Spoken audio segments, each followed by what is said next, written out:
Bonjour à tous et bienvenue à un nouveau Faux Départ, le podcast où on invite des entrepreneurs à discuter de leur parcours insolite lié au monde des affaires.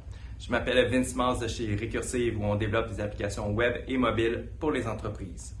Pour cet épisode, on vous emmène faire un tour avec le très sympathique Cal Nadeau de chez Rallycart. Rallycart, c'est quoi? C'est un concept unique de karting haute performance pour les amateurs de vitesse sur piste et hors route. Vous allez voir que Cal est tout simplement conduit par ses passions.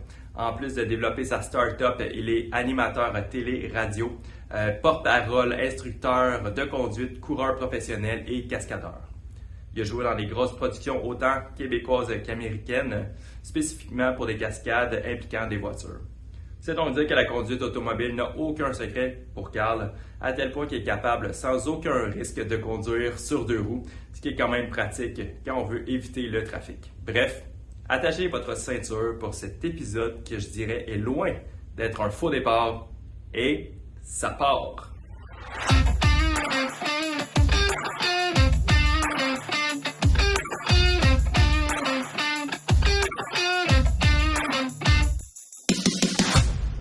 Hey, bonjour à tous, bienvenue à un nouveau Faux Départ. Je m'appelle Vince Mars de chez Recursive Solutions, comme vous avez probablement déjà entendu dans l'intro du podcast, mais j'aime ça vous répéter. Je suis accompagné de Richer. Bonjour. Salut. Richer. Aujourd'hui, Richer, on va parler de voiture. Absolument. Tu donnes combien en char? Écoute... Entre 0 et 100, mettons. Entre 0 et 100, damn. Entre 0 et 100, je dirais 67. 67, OK. Ouais. C'est ta limite. Ouais, c'est ça, c'est à peu près. Non, je me débrouille, je connais les marques. Okay. Après ça, ça va moins bien. OK, parfait. On garde ça. On Ouais. va voir comment ça va se passer. On a aussi Alex Marchand. Bonjour. Aujourd'hui, ça va? Ouais, ça va, toi? Ça va très bien, merci. Fait que de ton côté, en char, tu t'y connais comment? J'irais peut-être avec un 7.5, 8, ben mettons 75-80. OK. J'aime ça. Je pourrais en savoir plus. Il me reste encore de la marge, mais quand même, j'aime ça. Parfait, parfait. Aujourd'hui, on va fast track avec notre invité, Cal Nadeau. Salut, Cal. Salut, ça va bien? Ça va très bien, toi-même? Ah oui, oui. Je suis content d'être avec vous autres, les boys. C'est un beau concept, le podcast. Puis je trouve ça intéressant, l'angle que vous avez pour approcher ça. Attends, c'est pas fait, là. Tu sais pas où on va t'amener non plus. Fait que... Ben, j'en ai écouté d'autres, entre autres Étienne Dano, qui est super, un ami. parfait. Puis j'ai adoré ce que vous avez fait ensemble. C'est bien gentil. Le petit merci. côté humour mélangé avec le contenu, ça me touche. Bon, excellent. Ben, on va jumper in avec ce que tu fais dans la vie. On te connaît par Rallycart et d'autres projets aussi qu'on va pouvoir parler ultérieurement. Mais est-ce que tu pourrais me parler justement de ce que tu fais dans la vie un peu? Ben, j'ai rapidement diversifié dans la carrière parce que, étant toujours soit pigiste, soit entrepreneur, ben, tu as deux choix dans la vie. Tu restes chez vous puis tu espères que le téléphone sonne ou tu t'arranges pour le faire sonner. Okay. Donc, j'ai diversifié beaucoup, ce qui fait que je suis parti de la carrière télé quand j'ai déménagé à Montréal, où est-ce que j'animais beaucoup de séries télé différentes, la radio, le rédacteur en chef de magazine. Après ça, j'ai été vers des contrats de porte-parole aussi. Puis, après ça, à bâtir plusieurs entreprises. Entre autres, j'avais fait une série de courses avec Toyota, la Copeco, où est-ce qu'on a bâti la première année 27 véhicules de course à partir de rien. On partait de Toyota Eco-Hatchback. On les a livrés aux clients. On avait organisé Sérieux? la série de courses au complet. Donc, j'ai toujours été dans créatif, business, mais j'essaie, puis plus que l'âge avance, j'ai 50 ans maintenant, j'essaie toujours d'être dans des choses qui me passionnent parce que travailler 100 heures par semaine, si tu détestes ce que tu fais, c'est à peu près impossible. Donc, moi, ça ne me dérange pas de travailler des heures de fou 7 jours par semaine, mais il faut que le cœur batte. Okay. Et c'est ce qui a amené la business Rallycart, je continue de faire toutes mes autres activités. Je suis cascadeur sur des films encore. Je fais de la conduite de précision pour des commerciaux d'auto. Un film québécois là, que les gens ont sûrement été voir là, dans les derniers mois, là, mais rencontrer les beaux-parents, là, qui est French Girl en français. Bon, ben la cascade T'as-tu fait une cascade là-dedans? OK. Ouais, ben, le Jaguar blanc, c'est moi qui conduis. J'ai pas vu le film, honnêtement, mais ça l'impliquait quoi, grossièrement? Petite poursuite le fun dans le Vieux-Québec. Okay. Là, quelques affaires assez funky. Fait que c'était agréable, surtout une équipe extraordinaire parce que ce qui est le fun, ultimement, en tournage, c'est pas juste de s'asseoir dans l'auto puis conduire. C'est que des fois, tu es 50, 60, 100 personnes sur un tournage. Même tu projet. vois toutes les fourmis s'activer. Tout le monde sait ce qu'il y a à faire. Il y a des horaires extrêmement serrés. Tout est minuté. Puis c'est de voir que tous les engrenages fonctionnent ensemble. Puis souvent, l'ambiance sur les tournages, c'est vraiment agréable. Okay. Donc, j'adore ça. Puis souvent, c'est plus le fun au Québec que les gros films américains parce qu'il y a un niveau de stress qui est supplémentaire. Fait que, oui, c'est prestigieux être cascadeur sur un film américain, mais tu vieillis de 5 ans à chaque film. Là. Okay. L'as-tu fait? T'as-tu oui. eu l'expérience des deux?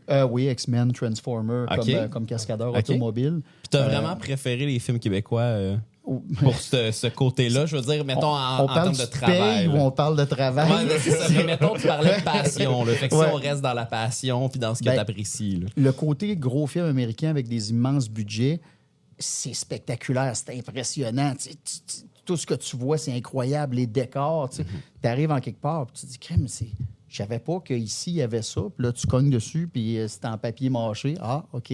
Fait que c'est là que tu vois que c'est extraordinaire, tout ce qu'ils réussissent à faire. Mais l'ambiance n'est pas pareille. Puis je trouve que dans les films québécois, souvent, on travaille avec des plus petits budgets. Donc, tout est rodé au quart de tour parce que tu n'as pas une minute à perdre. Tandis que des fois, c'est un gros film américain, tu peux attendre 4 heures avant de bouger. Ouais. Fait que là, tu as toute l'équipe.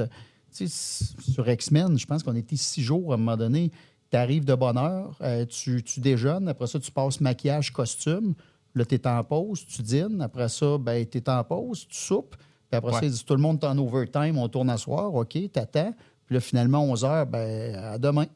Fait que c'est crime, mais il me semble que j'ai pas fait grand-chose. Ouais. Fait qu'on se faisait des concours de push-up, n'importe quoi, pour. Mais le temps, là. je pense pas qu'on voit ça sur un film québécois. Tu l'as pas, Sûrement ce budget-là. Il faut que ça roule. Puis on est tellement créatif au Québec parce que si tu n'as pas les sous d'être relax puis de dire, l'éclairage, ça pourrait être mieux, on va attendre. Non, c'est comment on peut faire pour travailler maintenant avec ce qu'on a dans les mains puis que ça soit bon. Puis ils sont bons, les films québécois. Fait que moi, je suis bien, bien, bien fier de ce qu'on fait chez nous. Ben, tant mieux, c'est le fun. Tout ça, j'ai même pas parlé de Rallycart. Ça sent bien. Ouais, c'est que je t'ai side-tracké avec ça, mais c'était super intéressant. Mais j'ai une tendance. Mais on va te ramener, inquiète pas. Parce que là, moi, j'avais envie de repartir un peu. Parce que tu nous as parlé que tu faisais de la télé, tu as animé des choses. Mais là, tu as un background, là, on s'entend, tu tripes ces chars. Comment tu as fait ta place? D'où tu pars pour comme, arriver à animer des shows de télé comme ça? Moi, j'ai pris un petit canot, je me suis garoché dans une rivière avec des rapides, puis j'ai essayé de garder la tête à la surface. Okay. C'était essentiellement mon plan de carrière. Dans les faits, j'ai essayé d'étudier en administration. Je me suis rendu compte que c'était que des chiffres, c'était aride, puis je ne sentais pas la passion, je n'étais pas bien là-dedans. Fait que j'ai étudié en communication, là, comme par hasard, là, j'ai trouvé ce qui me rendait profondément heureux puis ce qui me branchait. Que tu as terminé. Là. T'as terminé non, c'est ça le problème. Beaucoup de monde pense que j'ai les gros diplômes d'université. J'étais rédacteur en chef de magazine, puis j'ai une bonne plume, mais j'ai été beaucoup autodidacte parce que j'ai toujours appris plus facilement, rapidement par moi-même. Donc, c'est pour ça que j'ai fait tant de projets différents. Je me dis, si tu mets les heures, si tu mets le sérieux, puis si tu t'acharnes à vouloir comprendre quelque chose, il y a toujours moyen de le faire. Puis le rythme de l'école était trop lent. Ça m'agaçait. Mais parallèlement à ça, j'avais commencé à faire de la course au moment où j'étudiais en communication. Et à un moment donné, Jim Russell, qui est de la grosse école de pilotage au circuit Mont-Tremblant, il y avait un programme où tu étais là pendant 9 mois. Tu apprenais à être mécanicien pour les courses et tu avais tes cours de pilotage suivis de courses en formule. Donc, comme je n'avais pas les moyens de signer un chèque pour aller courir en formule, je me suis dit, je vais aller travailler. Mais là, pour me rendre là, il a fallu que je vende tout ce que j'avais et mon vélo, tout y a passé pour arriver à Jim Russell puis payer une petite chambre, même pas un appartement, une chambre, puis être capable d'être là pendant 9 mois sans travail, à part quelques petits jobs de signaleur. Fait que ça m'a amené à être mécanicien sur l'équipe nationale, rencontrer des gens comme Didier Scrannon, que j'admirais beaucoup parce que Didier est un pilote actif qui avait de très bons résultats, mais je le voyais débarquer de l'auto. Tout de suite, il y avait le micro de RDS ou de Radio Énergie qui faisait ses chroniques. Après ça, OK, ajustement de l'auto, parler un petit peu avec les mécaniciens. Paf, il se rassoit dans l'auto. Oh, j'ai un live RDS. Puis c'était quelque chose que moi, ça me parlait beaucoup parce que, j'aime ça, être toujours le gaz au fond, faire 1000 choses. Puis les qualités de communicateur de Didier, puis ce qui est drôle, c'est que des années plus tard, on a travaillé ensemble à RDS. Okay. Fait que, tu sais, des fois, il y en a qui disent tout est dans tout, là, mais c'était pas un plan de carrière. J'avais purement de l'admiration pour Didier. Puis, avec les années, au fil des contrats, de tout ce qui se passe, ben, je me suis retrouvé à télé, moi aussi, à radio. Puis, finalement, ben, ça a déboulé, mais c'était pas... Il y en a qui, toute leur vie, veulent être animateurs télé parce qu'ils ont besoin de leur image, ils ont besoin d'écouter la télévision, voir qu'ils sont là. Moi, c'était un besoin de partager ma passion. C'est ce qui m'a amené à la télévision. Puis la télévision, c'est un accident. Puis c'est ce qui fait que je suis si heureux comme cascadeur aussi parce que j'ai pas besoin que le monde voit mon visage. Moi, j'ai juste besoin de faire quelque chose que je sens que les gens vont aimer. That's it. Okay. Ça me rend heureux. Fait que c'est... Qui t'a donné ton premier contrat à télé comme ça? C'était un drôle de hasard. Je travaillais dans un speed shop à Québec où est-ce qu'on vendait des pièces haute performance. Puis bon, l'entreprise avait pris des chroniques télé dans une émission. La première chronique, c'était les patrons qui le faisaient. Ça ne s'était pas très bien passé. Disons qu'il y en a qui sont bons en administration, mais moins dans le delivery.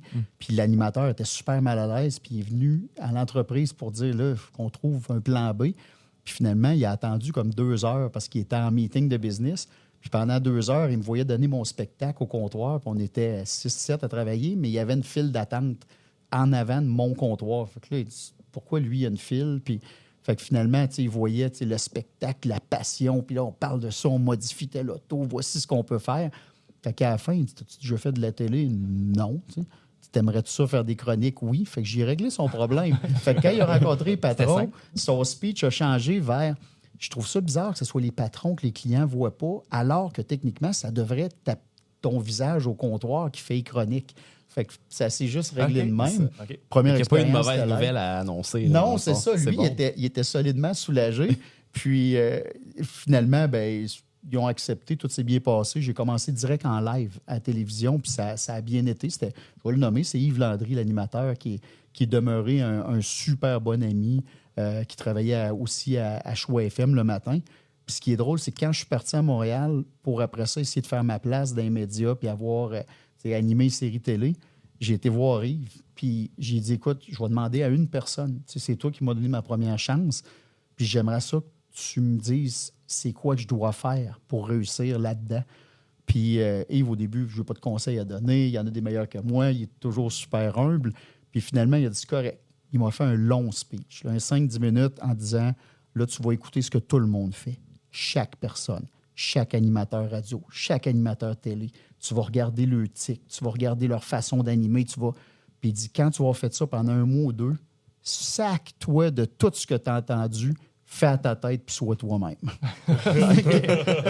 Meilleur conseil que j'ai eu de ma vie. C'est très bien. Il ne faut pas sortir. En fait, il faut rester soi-même, effectivement. Là, tout le monde veut te changer. Tout le monde veut que tu aies un certain personnage. Tout le monde dit que tu as un accent de Québec, ça ne marche pas à Radio de Montréal ou à Télé de Montréal. À ce point-là. Oui, c'est ça. Ta façon de t'habiller. Moi, je suis un gars naturellement jeans, t-shirt. Je ne me mettrais pas en complet cravate pour faire un show de TV, à moins que ce soit absolument nécessaire. Mais d'être soi-même, ça finit que les gens qui t'aiment, c'est toi qui aimes pour vrai. Ils n'aiment pas le personnage que tu deviens après ça, dépendant de ça. Puis quand on rencontre du monde après, c'est drôle, tu as la même voix, tu as la même attitude. C'est parce que c'est moi. C'est tout, t'aimes ou t'aimes pas. Ouais. C'est vrai qu'on est dans une ère de marketing d'influence aussi, j'ai l'impression, en 2024. Puis c'est un peu ça aussi que les influenceurs, en général, vont représenter. C'est être eux-mêmes avec une personnalité qui est flamboyante, mais qui est la leur. Puis les gens vont s'attacher à ça, vont les considérer un peu comme des amis, si on veut. Puis quand ça arrive pour commercialiser des produits ou mettre en marché des produits, ben les gens ont le goût d'acheter puis sont extrêmement fidèles aux influenceurs qui vont vendre des produits aussi. Fait que, c'est un super bon point, Alex. Ça me fait penser, justement, t'aimes ça être toi-même, t'aimes ça être vrai, tout ça. T'as-tu essayé un peu d'être sur les réseaux, faire la game des stories, être présent sur TikTok, tout ça? C'est quand même un espace dans lequel tu peux exister exactement comme tu veux. Là. Mais oui et non. J'ai une gêne à le faire. J'ai pris mon premier compte Facebook quand, dans un contrat de pilote automobile, c'était inclus dans le contrat que j'avais l'obligation d'être sur Facebook et de faire certains posts. À ce moment-là, c'était Facebook et Twitter que j'avais sur mon contrat. Mais dans ma tête à moi, ma vie n'est pas si importante pour que les autres... Moi, ce que je voulais transmettre, c'est les compétences, c'est des connaissances, c'est de la passion. Puis là, je me disais, je ne commencerai pas à photographier ce que je mange juste pour dire « Hey, tu n'as pas posté aujourd'hui, ça prend quelque chose. » Puis ce qui fait que souvent, j'oublie de poster. Je regarde ce que les autres mettent, mais je ne m'accorde pas cette importance-là. J'ai toujours eu un malaise. Exemple, avec Facebook, moi, j'avais une page Facebook normale. Tout le monde me disait, prends tout de suite une fanpage parce que là, tu vas dépasser le 5000 amis. Je me disais, voyons, quand est-ce que je vais avoir 5000 amis sur une page? Puis là, à un moment donné, là, tu as un compte plein 5000 avec je ne sais pas trop combien de followers que Facebook tolère avant de te caper. J'ai ouvert une autre page personnelle parce que pour moi, fanpage, c'était prétentieux. Fait que là, je me retrouve avec une deuxième page pleine. Ouais, ça commence à être de la gestion. Ouvre finalement une fanpage. Mais j'ai de la misère à alimenter la fanpage parce que je me sens pas bien. Je comprends. Ouais. Mais ça m'amène une question. Là. Justement, tu dis que tu as un malaise avec un peu le concept de fanpage puis tout ça. Est-ce que tu te considères comme quelqu'un de connu? À toutes les fois que quelqu'un me rencontre et me dit ça, puis justement, j'étais porte-parole d'un salon en fin de semaine à Chicoutimi. Il y a du monde qui font « Hey, wow! » Puis je réponds tout le temps « Je suis super connu dans ma famille. » C'est vraiment mon liner officiel. T'as un bon liner, mais t'as une grosse famille. Ouais, mais j'ai déjà avec 5000 amis. C'est ça. Mais il y a encore... C'est plus les... Mais bon, je me rends compte que, contrairement, mettons, à un Martin Matt, ou des humoristes que peu importe où il va, que ce soit au Québec ou même en vacances, il y a toujours du monde. Tandis que moi... Si je vais à l'Opéra de Montréal, il y a des grosses chances que personne ne me reconnaisse. Alors que quelqu'un de vraiment connu, lui, va se faire reconnaître. Mais c'est sûr que si je vais dans n'importe quoi qui a rapport avec l'automobile ou des choses que j'ai faites, ou exemple, on a fait les pires chauffeurs québécois, ça allait amener une toute autre clientèle que je n'avais pas nécessairement dans mes fans habituels. Là, c'est sûr que je vais me faire reconnaître, mais je peux quand même vivre dans un parfait anonymat si je choisis où aller. Fait que dans ma tête, je ne suis pas vraiment connu. Je comprends un peu. En même temps, tous les artistes ont leur public cible. Puis, au fond, un artiste, ce que ça fait, c'est que ça vit de sa passion. Fait que théoriquement, je trouve que tu coches beaucoup de cases. En tout cas, je laisse ça là. Tu feras ce que tu veux avec. Ouais, sauf la prétention. J'espère que je la cocherai jamais, cette coche-là, parce que je pense pas ça que me rendrait malheureux. Ouais. Non, c'est ça. Puis tu disais aussi que tu parlais de ton plan de carrière. En fait, là, moi, de ce que j'ai compris, puis c'est peut-être une mauvaise interprétation, mais ton plan de carrière, en fait, c'est que tu n'en avais pas vraiment. Exact. Puis que tu y allais en fonction de ce qui te tentait, puis tout ça. Puis, est-ce que ça t'est arrivé, à cause de ce plan de carrière-là, qui n'en est pas, de tomber sur quelque chose que tu n'as vraiment pas aimé? Plus que tu vieillis, plus que tu te connais. Fait que, à un moment donné, je me suis rendu compte, down the road, que même si j'avais des beaux contrats d'écriture, j'ai écrit dans le guide de l'auto, dans l'annuel, qui était, quand j'étais jeune, les bibles extraordinaires. Puis ta mesure de est-ce que tu es devenu un journaliste automobile qui a du succès, c'est d'être capable d'écrire dans ces bibles-là. Puis je me suis rendu compte qu'écrire, malgré le fait que j'ai une bonne plume naturellement, ça ne me rendait pas heureux. En partie parce que tout le processus d'écriture, tu es complètement tout seul. Puis en partie parce que j'ai toujours une insécurité de ne pas être à la hauteur, ce qui fait que j'écrivais un texte qui me prenait une éternité. Là, je trouvais que mon titre était plus assez bon. Je refaisais le titre. Je me disais, là, mon intro vient d'en souffrir. Je refais mon intro. Là, mon paragraphe principal, là, l'espèce de loop, le fun d'associer le titre à l'intro puis de closer avec quelque chose qui rassemble. Ouais. Fait que finalement, un texte que certains journalistes écrivent en 32 minutes puis réviser 4 fois là-dessus, mais moi, ça fait me prendre 10, 20, 30 heures des fois avant de relâcher le texte, ce qui faisait que ça me rendait profondément malheureux. Puis le temps que je ne passais pas là-dedans, je ne le passais pas à faire des choses dans lesquelles je performe. Fait qu'à un moment donné, j'ai juste arrêté d'écrire, tout simplement. Là, je mets toute cette passion-là d'écriture dans mes communications de business, dans... Oui, quand j'envoie un email à un fournisseur, un client ou peu importe, c'est léché, vérifié, relu. Je viens de réviser les contrats de notre distributeur américain, puis j'y ai réécrit au complet. Puis pourtant, c'est pas ma langue maternelle, mais quand j'ai envoyé ça, il m'a appelé. Oh, OK, là, on vient de prendre une coche, mais ça, c'est correct. Mais d'avoir une commande de 20-30 textes à écrire, puis les deadlines, c'est l'été. L'été, c'est la saison la plus occupée de tous les gars qui font ce que je fais dans la vie. de cascade, de ci, de ça, de coaching sur piste. Ça n'avait pas de sens, les horaires. Fait que je trouvais que je sous-performais là-dedans.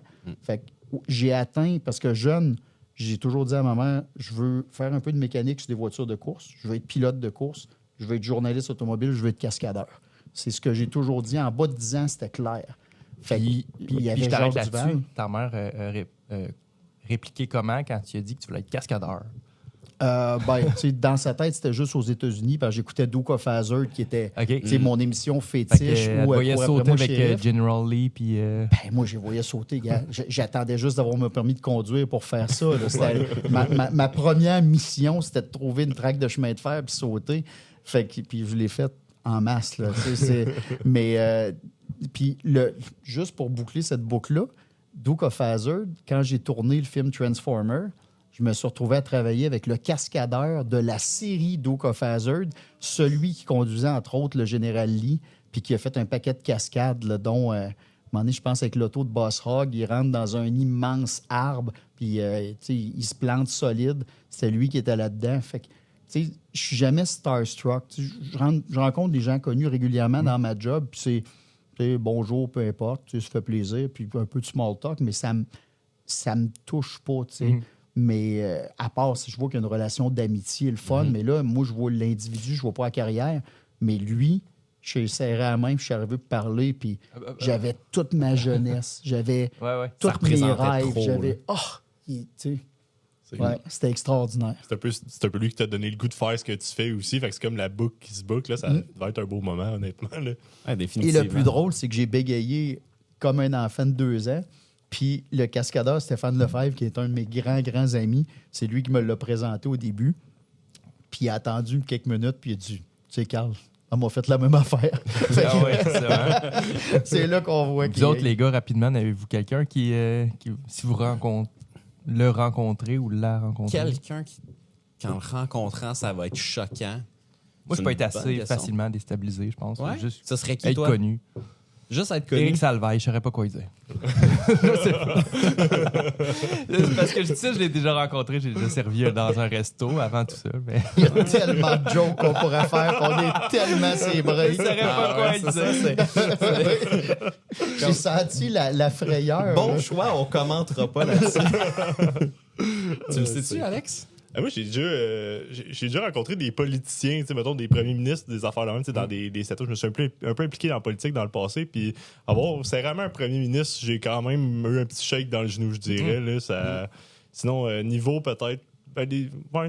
Je sais pas, honnêtement. Niveau humoriste, peut-être aussi. Rencontrer Martin Matt, mettons, quand même, je l'aime bien comme humoriste. Fait que d'après moi, je serais peut-être starstruck. Ouais, moi, tu vois, c'est étrange.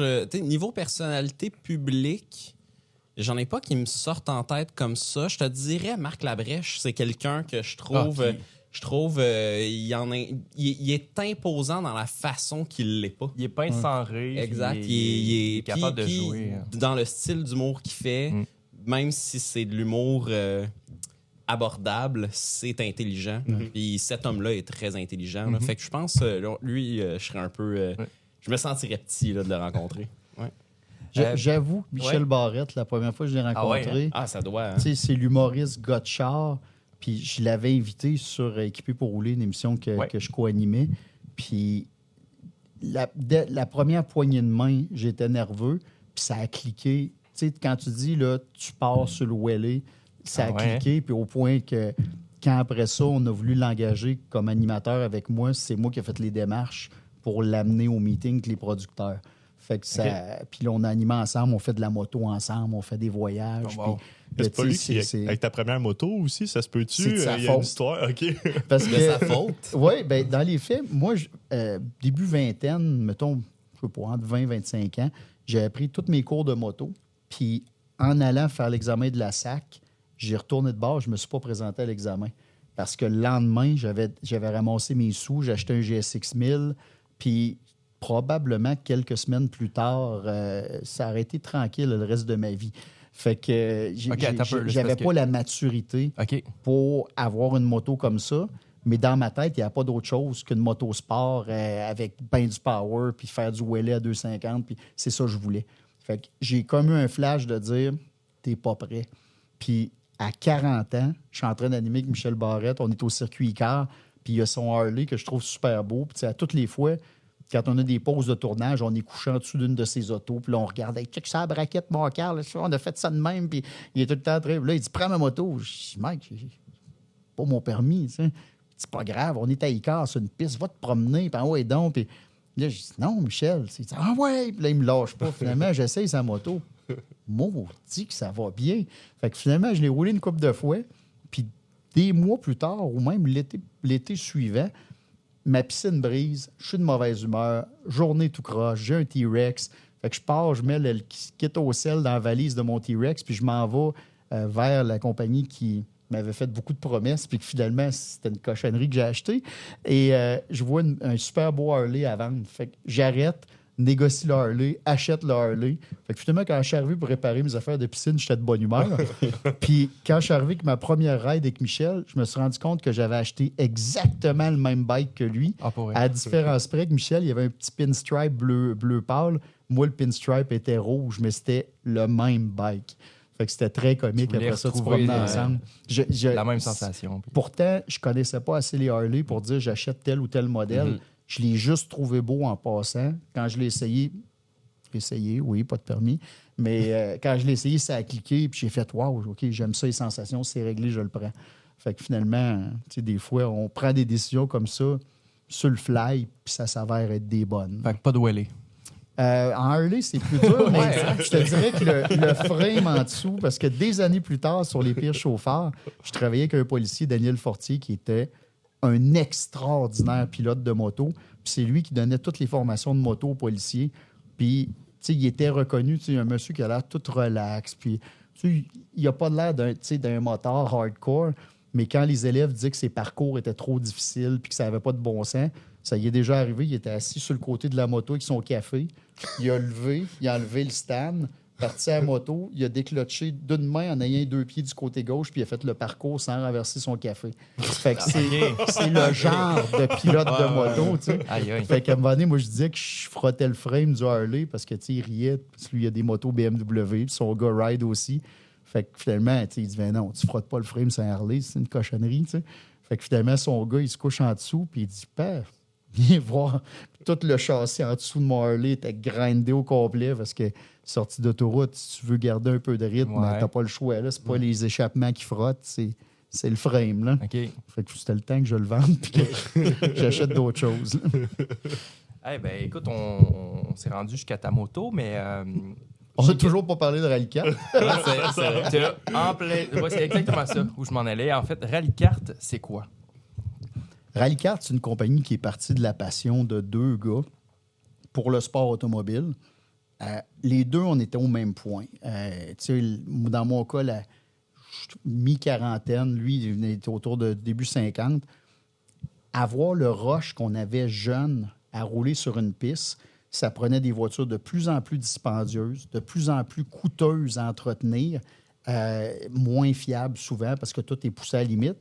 Fait qu'on se rendait compte qu'on gagnait bien notre vie, mais on n'avait pas, on n'était pas des multimillionnaires qui pouvaient se gâter. Fait que là, on avait le choix d'avoir des autos moins vite que ce qu'on aime. Puis là, tu as l'impression qu'un peu tes week-ends de course se passent au ralenti. Fait qu'on a dit comment, qu'est-ce qu'on peut faire? Puis on admirait les cross-karts en Europe. C'est une catégorie où est-ce que c'est des petits buggy qui ressemblent un peu à des petits autos téléguidés, très courts, avec des moteurs 600 cc de moto, donc boîte séquentielle. Mais je t'arrête 2 secondes. Tu dis en Europe, ça n'existe pas au Canada? Ça n'existait pas. C'est des classes qu'on n'a jamais eues au Canada ni aux États-Unis. Il y a eu quelques-uns qui en ont importé par-ci, par-là comme individus. Mais sauf que c'était fait pour des pistes très courtes, souvent en terre ou en mix terre-asphalte. Pour ralentir, il fallait glisser. Mais vu qu'il n'y avait tellement pas d'empattement puis les volants tournent beaucoup, tu étais capable de te ralentir comme ça. Fait qu'on aimait l'idée d'avoir une série peu coûteuse, un châssis tubulaire avec une carrosserie relativement simple, moteur de moto. Mais on s'est dit, nous autres, nos pistes nord-américaines, les lignes droites sont plus longues. On aime rouler sur des circuits d'asphalte. Il y a moins de circuits mix terre-asphalte. Donc, on voulait avoir quelque chose de polyvalent qui allait être dominant sur asphalte, bon terre, neige, glace, parce que 6 mois par année, on est l'hiver, il faut que ça puisse rouler l'hiver. Ah ouais. Mais ce qu'on voulait, c'est que sur nos circuits, est-ce qu'on roule 200 km/h et plus, que s'il y a un accident grave, seul, avec un véhicule semblable ou contre une voiture, que le pilote s'en sorte bien. Fait que c'est là qu'on s'est mis à développer. Au début, on a mandaté quelqu'un pour le faire. Puis, à un moment donné, on s'est rendu compte qu'on dépassait les compétences, l'expérience, puis surtout que c'était tellement artisanal qu'on ne pouvait pas distribuer. C'est là qu'on s'est mis à engager tout ce qu'on a. Fait que, comme au poker, on a fait all-in en mettant une maison là-dedans, puis envoyé donc, puis des prêts, on a mandaté des firmes d'ingénieurs, entre autres, qui sous-traitaient dans le domaine de l'aviation pour avoir vraiment des critères extrêmement serrés, parce que le sport automobile, c'est dangereux. Tu veux réduire les risques au maximum. On a mandaté des firmes de design et là, on avait des demandes très précises sur ce qu'on voulait comme véhicule et on voulait surtout que ça puisse se produire en série. Alors là, après toutes ces années-là, maintenant, on a lancé, début de cette année, notre véhicule achevé, qui est, au lieu de l'appeler une nouvelle génération, il y a un nom à part, c'est le Revo One. Donc, Revo pour la nouvelle génération de véhicules, One pour un passager, parce que dans le futur, on va avoir 2 passagers. On veut faire le Revo E à un certain point, qui va être le Revo électrique. Donc, on est là-dedans. Et là, ça bouge pour vrai. Mais la ride n'a pas été si facile. Ben, félicitations pour le lancement, d'ailleurs. Merci. Puis là, dans le fond, ce bolide-là, on utilise ça en circuit fermé ou hors route? Au Canada, oui. Au Canada. Dans les faits, c'est un véhicule qui est redoutable sur asphalte. Fait que la plupart des pistes au Québec n'ont pas des lignes droites si longues que ça. Donc, on a mis une vitesse maximale avec les engrenages qu'on utilise d'à peu près 225 km/h, mais ça s'atteint rapidement parce qu'on parle d'un véhicule propulsé qui est un châssis tubulaire, vraiment un véhicule de course, propulsé par une mécanique de Suzuki Hayabusa, 6 vitesses séquentielles. On a un différentiel de course à glissement limité en arrière, des suspensions très évoluées. Donc, à 1050 livres pour plus de 200 chevaux, ça commence à être drôle comme expérience, mais le véhicule est hyper polyvalent, de sorte que tu peux rouler gravier, sable, neige, glace, l'hiver sur des lacs glacés. Sans changer la suspension? Pneus, on touche à rien. Fait que quand on a développé les suspensions avec les ingénieurs, puis on a utilisé le plus possible ingénieurs québécois, compagnie québécoise, on a développé avec Elka, qui est une fierté québécoise, puis qui vend des suspensions partout dans le monde, qui travaille avec des éditions spéciales avec des manufacturiers. Donc, on a développé avec eux autres et on voulait que la suspension soit extrêmement performante sur asphalte, mais en permettant toutes les autres activités. Donc, il y a une petite souplesse sur l'asphalte qui fait que c'est assez facile à conduire, mais qui permet de faire tout le reste avec la machine. Pas d'ajustement, tu passes de un à l'autre, tu changes juste tes pneus, là, si je comprends bien. Il y a 2 façons de le voir.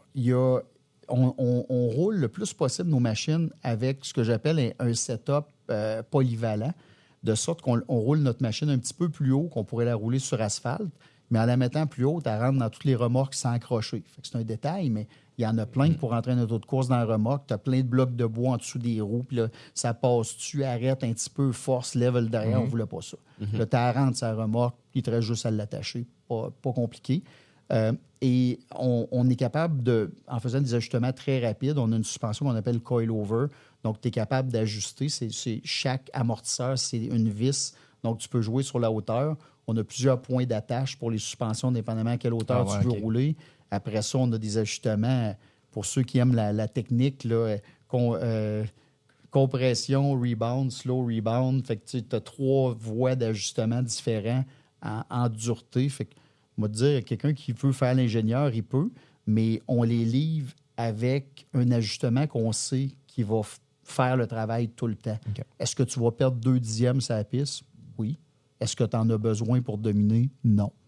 Fait que on y va pratique. Mais moi, je me demande, parce que là, tu disais, bon, au Canada, non, en dehors des circuits, ça roule pas, on connaît les réglementations. T'en laisses pas beaucoup passer, je trouve. Non, mais je sais, mais tu t'es-tu intéressé à qu'est-ce que ça prendrait pour être capable d'en rouler un sur la 40, mettons? Un changement de mentalité gouvernementale. Bon, oui, mais dans les faits, au Québec, on a toujours été extraordinairement strict sur ce qu'on appelle les véhicules artisanaux, les véhicules un peu moindrement modifiés.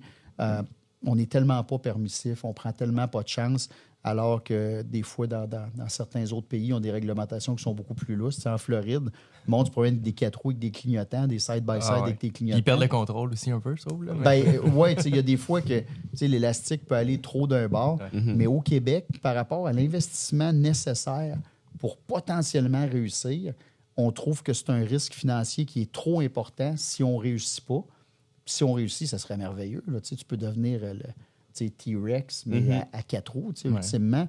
Mais mettons qu'on met 5, 600, 700, 800 000 là-dedans, puis que finalement, c'est oui, c'est tout intéressant, oui, ça ferait du sens, mais il n'y a pas un ingénieur qui ose signer parce qu'il ne veut pas créer le précédent. Fait que tu peux pas, à un moment donné, il faut que tes capitaux aillent sur ce qui a le plus de chances de succès, puis c'est pas là qu'on va avoir le meilleur succès. Puis ce genre de réglementation-là, tu dis, bon, ailleurs, c'est plus lousse. Y en a-tu qui roulent sur les routes ailleurs? On en a un qui s'en va au Mexique. Il y a des clignotants, il y a le klaxon, il y a tout ce qu'il faut. Le bureau des véhicules local a approuvé, tout est beau. Fait qu'au Mexique, il va en avoir beaucoup. Puis même le distributeur mexicain, qui est un Québécois qui a émigré là-bas avec toute sa famille, il est en train de partir. Il y a déjà un centre de location là-bas, mais il va avoir des rallye-cartes en location, entre autres à Playa del Carmen. Et il va avoir bien sûr la distribution pour vendre les véhicules neufs. Donc, certains vont les acheter juste pour la piste. D'autres vont les acheter... avec une Corona. Ouais, ça pourrait arriver, ça aussi, mais je suggère pas alcool et volant, ça, c'est certain. Absolument pas. Il y en a des Corona sans alcool. Je tiens à le souligner. Exact. C'est vrai, avec Verstappen fait des bonnes annonces. Alex, je pense que tu avais quelque chose à demander à Carl. Ben oui, certain. On avait eu une discussion, je me rappelle, puis tu me parlais un peu de certains features au niveau de la clientèle cible que tu ciblais pour les rallycars, puis des avantages aussi, je pense qu'entre autres au niveau du transport. Là. Oui, en effet. L'avantage d'un véhicule qui est un petit peu plus petit format, ça a à peu près 10 pieds et demi de longueur, 66 pouces et demi de largeur, puis ça pèse 1000 livres. Donc, ça fait que ta remorque peut être beaucoup plus petite. Qui dit remorque plus petite dit tu n'es pas obligé d'avoir un camion, un F350 avec une capacité de charge épouvantable et une grosse remorque. Donc, tu peux travailler plus petite remorque, un setup plus de base. Pour certains, c'est aussi bête que tu as un Subaru Outback avec un petit trailer en aluminium, tu mets ton rallye-cart, tu es nettement en dessous de la capacité de charge de ton véhicule, puis tu peux aller partout aux courses avec ça, puis ça ne te coûte rien de gaz. Puis une fois rendu à la piste, c'est un véhicule. Notre but, c'est un véhicule qui est peu de consommables. Parce que ce qui tue le monde, des fois, en sport automobile, tu as l'achat de l'auto.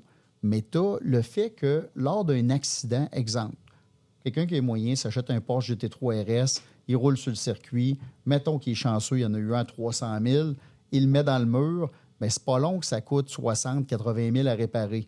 Si tu es chanceux, les assurances payent. S'ils payent, tu as un Carfax de 80 000 pour ton auto, ce qui va tuer la valeur de revente. Si tu n'es pas chanceux, bien, tu payes de tes poches. Ton auto est quand même accidenté, puis c'est un petit monde, tout le monde le sait.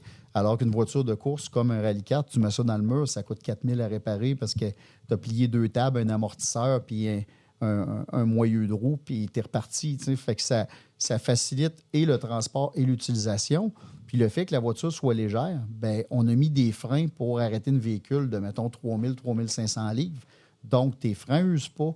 Tes pneus usent très peu parce qu'on a quand même des pneus de 205 de large aux 4 roues, mais sur un véhicule, encore une fois, de 1000 livres.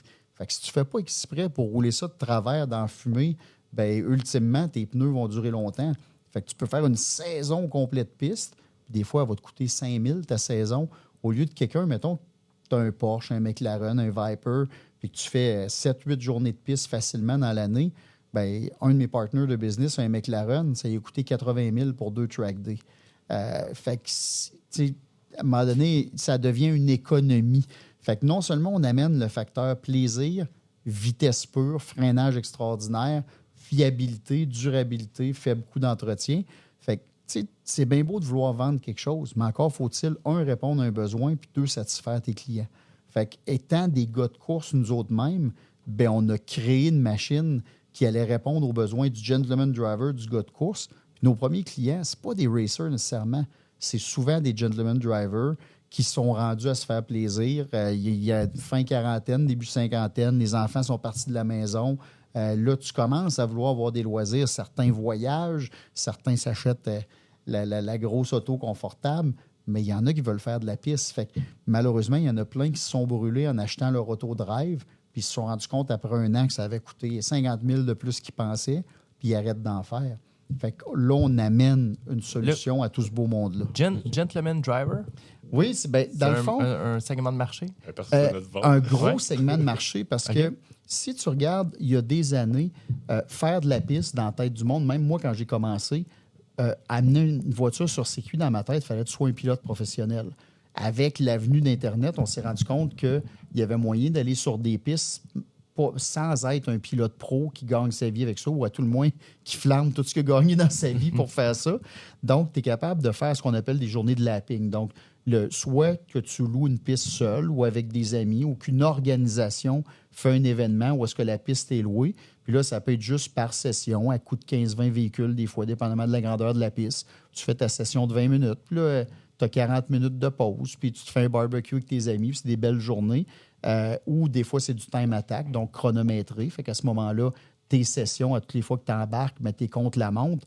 Puis c'est sûr que pour certains, ils vont faire ça pendant 30 ans, puis ils vont être parfaitement heureux. Parce que soit qu'ils n'ont pas le côté compétitif, soit qu'ils ne veulent pas prendre le risque du sport automobile pour de multitudes de raisons. Des fois, il y a une trop belle voiture, puis ça ne leur tente pas d'avoir une trace de pneu dans la porte. Donc, ça fait qu'il y a un gros besoin de gens qui n'ont aucune envie d'être professionnels, mais qui veulent quand même vivre l'expérience. Puis, ce qui est le fun avec des machines ultra rapides, c'est que tu n'as pas l'air d'un fou sur la piste parce que tout le monde trouve que tu vas excessivement rapidement, même si tu roules à 40, 50, 60 % de ton véhicule. Le trouble, c'est que quand tu fais un track day en Porsche, il y a tellement de Porsche pareil sur la piste que c'est assez facile de voir que tu es 5 secondes trop lent avec ton véhicule. Donc, là, on amène des solutions. Là. Puis, t'offres-tu ce service-là de, mettons, moi, là, ça me tente là, d'essayer d'arriver sur une piste, pogner un rallye-cart, embarquer, mais je veux pas me commettre à l'acheter, là, je veux l'essayer. Le faites-vous? Jusqu'à maintenant, comme manufacturier, on le faisait occasionnellement. Maintenant, on a ouvert un concessionnaire qui est l'Autoclub Le Mans en banlieue de Québec, Saint-Augustin, qui loue plusieurs fois par année des circuits. Et eux autres, ils ont un inventaire de rallye-cartes. Et ils vont louer, dépendamment de la clientèle, soit des programmes corporatifs, où est-ce que tu as un groupe, ça vient avec un instructeur qui souvent va être moi, un lead instructor qui va donner vraiment une formation claire de pilotage, où est-ce qu'il peut même avoir des tours un peu en pace car pour découvrir la piste, les points dangereux. Et là, après ça, il va y avoir un nombre de sessions. Fait que dans certains cas, les gens vont juste se prendre une session de 15 minutes pour vivre l'expérience, un peu comme les gens faisaient avec Ferrari Lambeau. Il y avait plein d'organisations et que là, souvent, ça coûtait 200 $. Tu faisais 2 petits tours rapides. Là, ça va coûter peut-être un peu plus, autour de 300-400, mais tu vas avoir 15 minutes de temps de piste. Donc, tu as le temps vraiment de t'étirer les jambes un peu pour que ça soit le fun. Mais il y a aussi des entreprises qui disent, moi, mes 10 meilleurs employés, je les amène, on fait un programme, on est sur la piste, il y a plusieurs véhicules, formation, puis un bon dîner, puis envoyez donc. Donc, ça, c'est quelque chose qui va être offert jusqu'à des gens professionnels ou pas qui disent, ben moi, j'ai un événement de time attack contre la montre, je loue le véhicule, je vais faire la journée ou le week-end avec un de ces véhicules-là qui est loué. Donc, tout ça, c'est des possibilités maintenant. Puis, bien sûr, ils ne sont pas fous. Là, c'est le concessionnaire. Il y a bien du monde, quand ils goûtent, ils vont dire, ouais, pourquoi je paye 200 000 de plus pour rouler tel véhicule? Je vais prendre ça. Plus petit, plus facile, moins de place dans le garage, pas un gros investissement. La valeur de revente ne change pas parce que, invariablement, le prix des neufs va continuer de monter. Puis, vu que c'est des véhicules qui n'ont pas vraiment d'entretien, bon, au bout de la ligne, s'il est en bon état, tu vas le revendre à peu près le prix que tu as payé. Donc, ça devient... C'est drôle parce que les clients, il y a beaucoup de monde, quand ils voient un prix d'un véhicule qui est quand même plus dispendieux, là, cette année, on est à 85 000 $ pour la machine. Les gens qui sont habitués, mettons, d'acheter une moto à 10 000 usagers, ça n'a pas de bon sens, 85 000.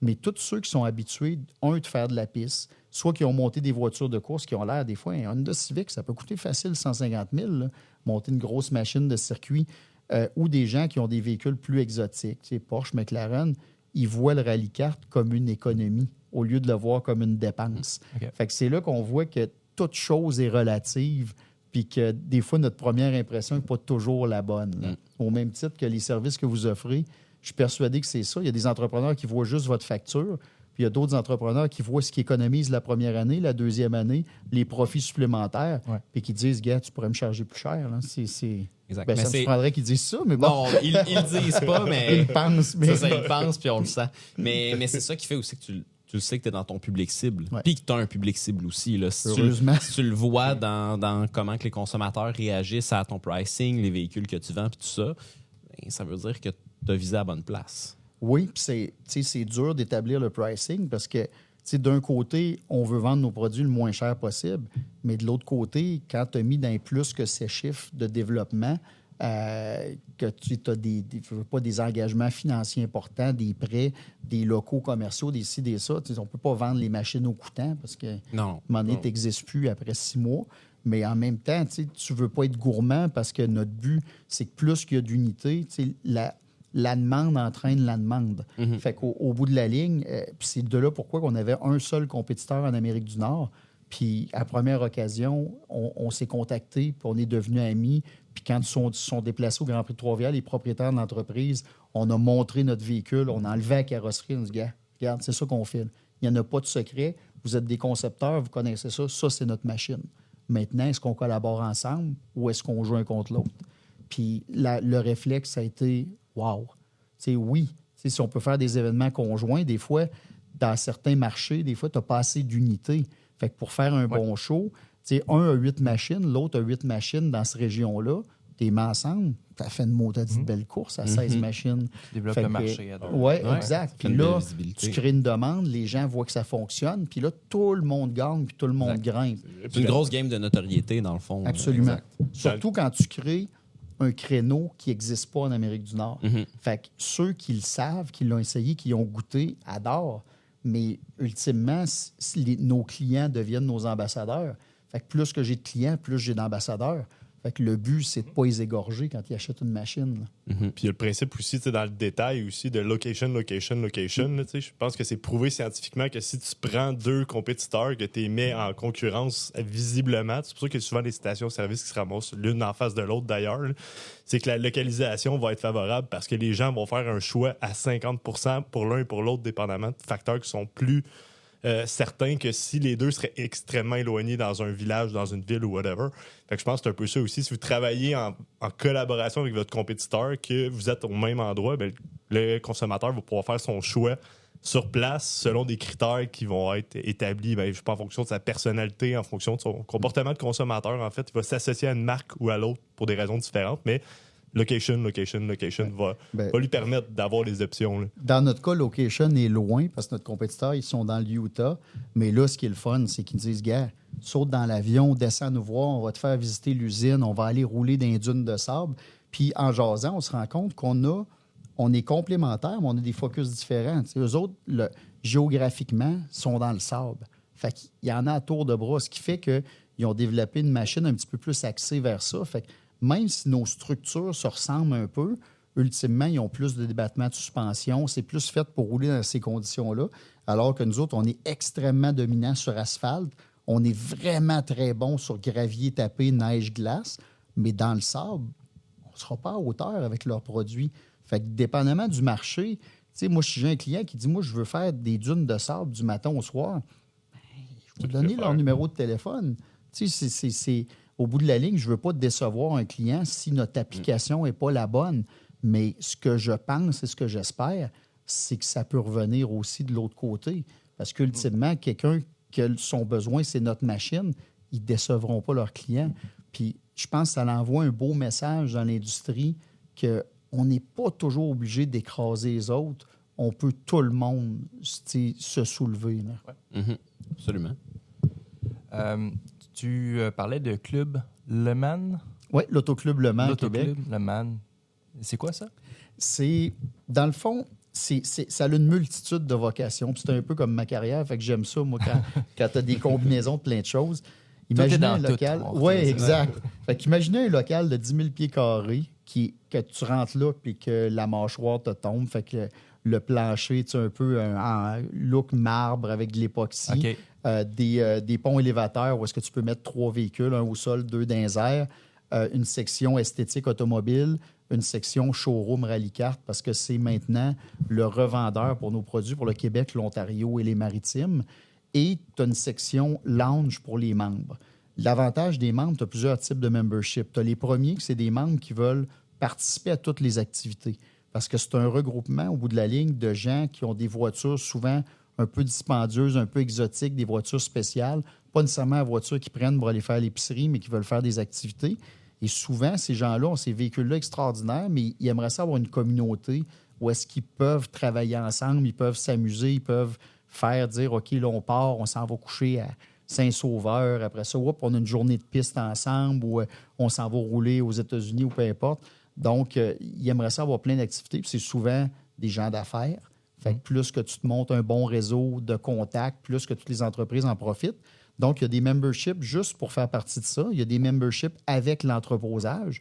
Parce que souvent, quand tu as une belle voiture comme ça, puis tu as beau un garage 4 portes à la maison, bien, il y en a beaucoup que c'est ça. Puis là, le monde dit, attends une minute, tu as un garage 4 portes. Ouais, puis mon auto d'hiver, elle couche dehors parce qu'il n'y a pas de place.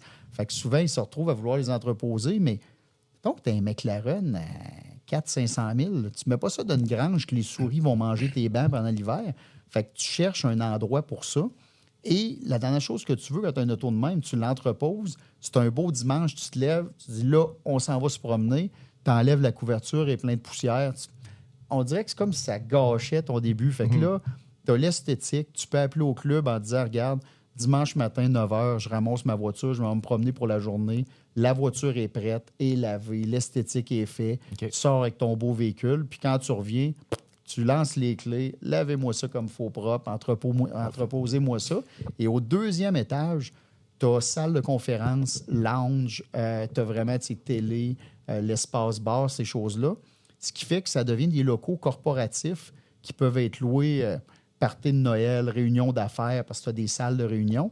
Et tu as un balcon au deuxième étage qui donne sur l'entrepôt. Fait que tu as vu, quand tu prends ton petit cocktail parce que tu as loué à la salle pour peu importe quel événement, ben tu vois un paquet de Ferrari, Lambo, McLaren, Viper, puis tu vois le showroom des Rallycart. Il y a pire. Moi, je peux-tu emmener un client là-bas, genre, juste pour l'impressionner? Oui, bien, ça vient avec le membership. Ultimement, ceux qui sont membres, tu as des occasions où est-ce que tant de fois par année, tu peux, par exemple, louer la salle de conférence pour faire des meetings, ou comme membre, tu as un certain nombre de passes où tu peux amener un non-membre dans l'année pour aller passer une soirée des installations. Puis c'est sûr qu'il n'y a pas de permis de boisson, c'est des permis par événement. Donc, si tu as une grosse soirée, tu as le permis en conséquence, mais c'est sûr qu'il y a des membres qui vont amener leur petite glacière. Puis mettons, là, c'est quoi le modèle de base faut que tu ailles pour faire partie du club, mettons? T'es prêt à descendre jusqu'à quelle voiture? Tu peux pas aller storer ta Toyota Corolla. Mais techniquement, elle est bien propre. Mais pratiquement, avec des services haut de gamme, un membership haut de gamme, c'est des services qui coûtent un peu plus cher. Ce qui fait que quelqu'un qui a un Corolla, il peut l'entreposer pour 300$ par année dans une grange, où il paye le membership et les frais d'entreposage. Ça devient moins intéressant. Par contre, quand tu commences à monter de gamme de véhicules, là, tu viens que tu n'as pas le goût d'être entreposé collé à 1 cm d'un autre auto, que si quelqu'un ouvre la porte, il met une couverture, il y a graphing. Ça vient que ton véhicule est tellement précieux, coûteux, puis il y a des véhicules qui perdent la valeur rapidement, il y en a qui en prennent rapidement. Fait que tu ne peux pas risquer des véhicules comme ça, donc ça te prend un endroit spécial pour l'entreposer. Okay. Moi, j'ai une question, tu ne seras peut-être pas capable de répondre, mais mettons, le véhicule le plus luxueux ou le plus dispendieux qui est stocké, là, sans nommer qui le possède, là, on n'ira pas là. Moi, mais... j'aimerais ça le savoir. Mais donc, on ne va pas là nécessairement, mais le véhicule, ça serait quoi, selon toi? Les installations vont ouvrir à 100% cet été. Okay. Fait que là, pour l'instant, il n'y en a pas de stocké, mais il y a des membres qui s'accumulent. Mais l'Autoclub Le Mans a entre autres un Bentley Moleskine pour faire du raccompagnement ou des choses comme ça, ou des événements. Fait que déjà là, je peux te dire que c'est pas très gênant comme véhicule. Puis tous les actionnaires ont tous des belles voitures. T'sais, moi, j'ai un Lambo, il y en a un autre qui a un Porsche GT4. Après ça, il y en a un qui a une collection d'autos, mais mon NSX, Viper, ça, il y avait un McLaren, tu peux en nommer. Après ça, l'autre, il y a un Camaro, un Maserati, un paquet d'autres choses. Fait que finalement, juste les actionnaires de l'entreprise, on a déjà un petit parc correct, là. Oui, on n'est pas pire, Justement, des chars de luxe, je pense, tu semblais nous dire en pré-entrevue un peu que ça fonctionne souvent par courtier aussi pour l'achat. Comment ça marche, justement, un courtier en voiture de luxe, justement? Bien, l'Autoclub Le Mans va d'ailleurs l'offrir, le service de courtage pour les membres, là, parce que souvent, ce qui arrive, c'est que quand tu arrives d'un un certain statut de véhicule, tu as une multitude de problèmes. Tu ne veux pas annoncer ça sur Marketplace ou sur Kijiji, parce que ça ne te tente pas de recevoir 10 000 appels pour du monde qui veulent juste l'avoir puis l'essayer. Fait que ça devient un problème. Il y a aussi que malheureusement au Québec, souvent, il y a un phénomène de jalousie. Fait que les hommes d'affaires qui réussissent bien, souvent, c'est pas quels efforts tu as fait, c'est qui t'a volé dans la mentalité. Ce qui fait que ces gens-là, ils ne veulent pas recevoir du monde qui ne connaissent pas à la maison pour qu'ils voient leurs installations, les autres véhicules. Fait que souvent, il y a un malaise. Puis, il y a beaucoup de gens d'affaires qui n'ont pas rien que ça à faire magasiner. Ils connaissent leurs besoins, mais ils vont mandater un courtier automobile qui, lui, est un spécialiste là-dedans. Moi, mon grand ami Patrick Denis de Ocase au Saguenay fait ça. Puis il le fait d'ailleurs pour mes voitures. Donc, lui, ce qu'il fait, c'est qu'il va reprendre ton véhicule, il va s'arranger pour le vendre moyennant soit une commission, ou des fois, on peut même acheter un véhicule ensemble, puis peu importe. Puis, il va un peu gérer les in, les out d'une collection. Fait qu'il y a des gens très, très connus dans ses clients. Lui, c'est discrétion absolue. Donc, des gens que le monde ferait le saut de savoir qu'il faut en faire avec ses services. Comme qui, par exemple? Oui, c'est ça. Moi, j'étais un gars de conquête. Parce que je vais te dire, c'est pas tous les courtiers qui ont ce scrupule-là. Il y en a qui s'en servent pour se faire de la pub, alors que Pat, c'est l'inverse. Il y a vraiment une clientèle extrêmement sélecte.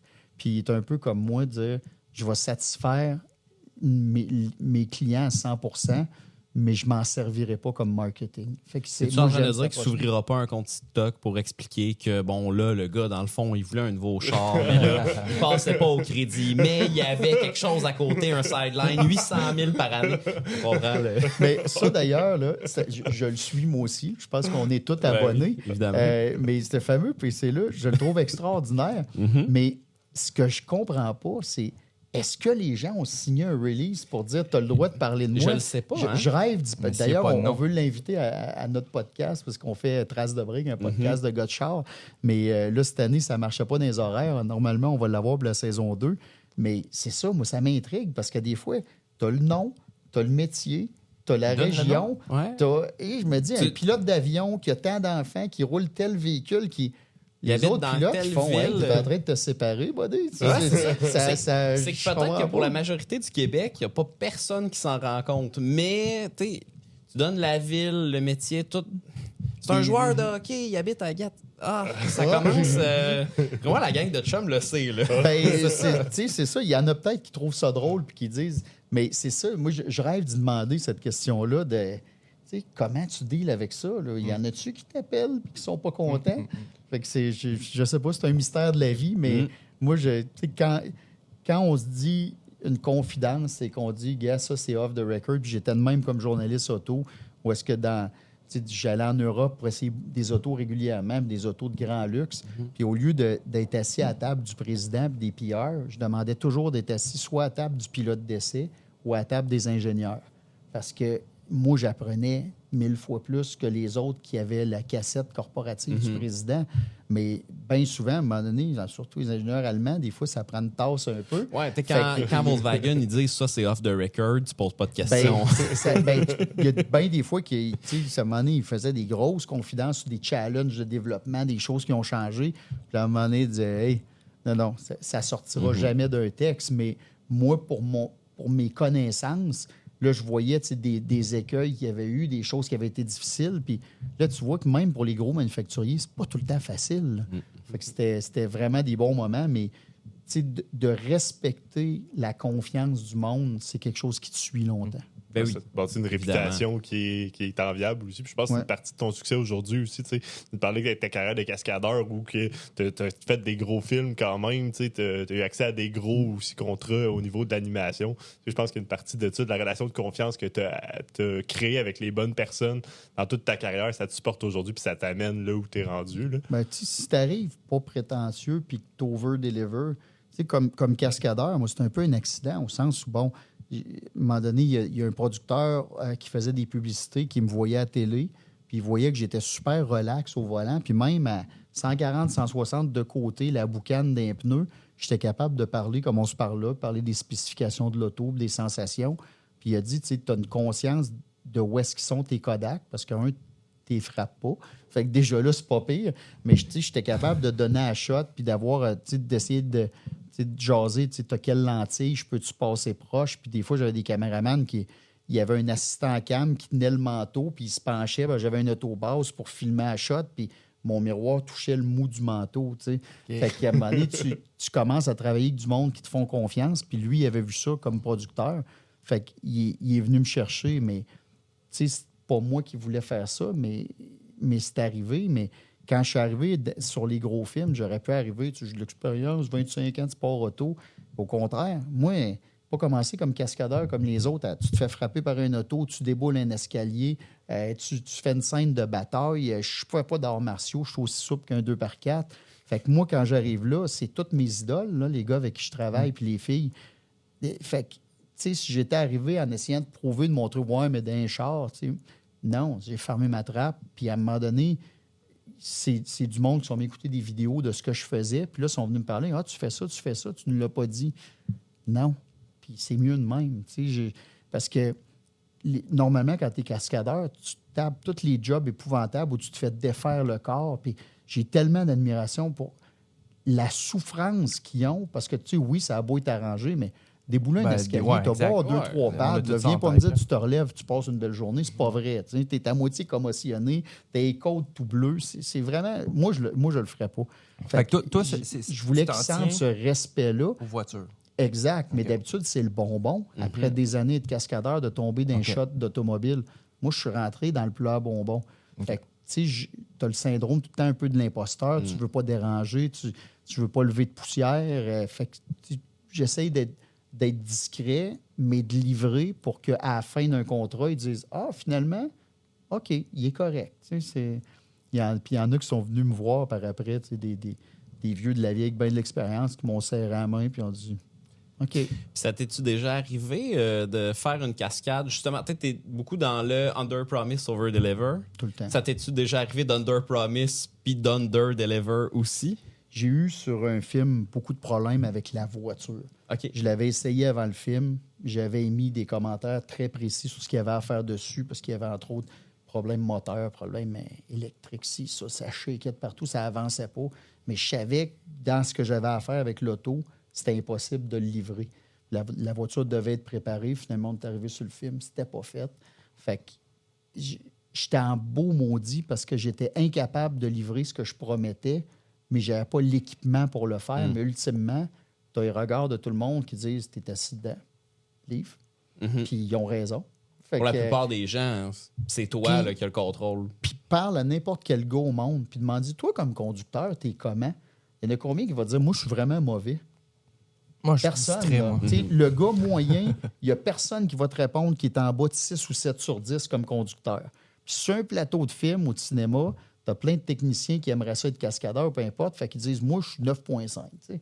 Fait qu'au bout de la ligne, quand toi, tu n'es pas capable de livrer à shot comme toi, tu veux à livrer, il y en a plein qui diraient, tasse-le. Moi, moi le faire. Fait que ça, j'ai trouvé ça particulièrement difficile. J'avais des manœuvres à reculons, haute vitesse à faire, les vitres en buée. Fait que là, à un moment donné, tu ne vois pas tes vitres de côté, tu ne vois pas tes miroirs, tu ne vois pas la vitre d'en arrière. Ah, je veux bien, là.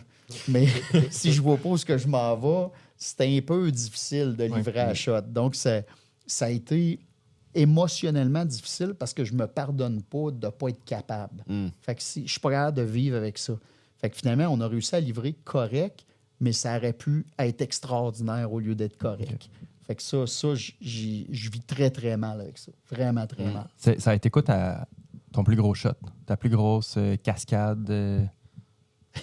Étonnamment, c'est plus en dehors des films, pas en dehors des courses. Tu sais, je m'étais préparé au métier sans faire le métier, mais là, c'est pas quelque chose que je prône aujourd'hui, bien au contraire. Mais tu sais, jeune, moi, j'ai 50 ans. Fait que je viens de la génération pré-Internet, pré-information, pré-tout.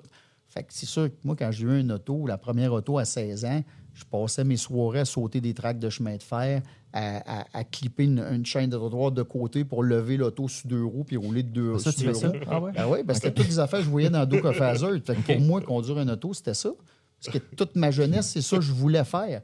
Fait qu'en arrivant, j'avais un Jeep, un YG, je faisais ça. Je tournais au bout de bord du Vallon à Québec.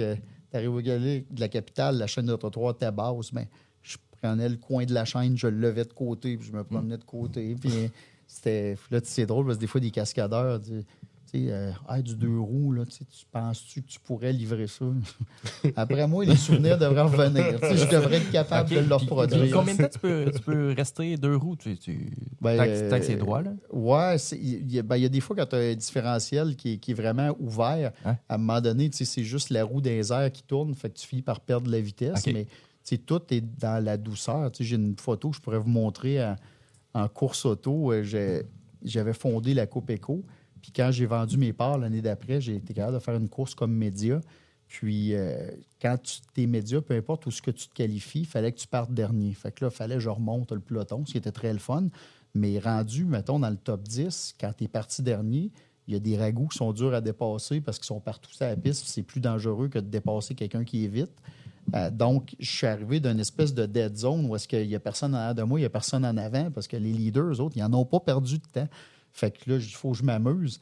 Puis à Tremblant, il y a un virage qui s'appelle le Namro, c'est une bonne montée, puis ça descend très, très serré en devers. Fait que j'ai pris l'intérieur du virage, je l'ai levé sur 2 roues, fait que j'ai descendu le Namro.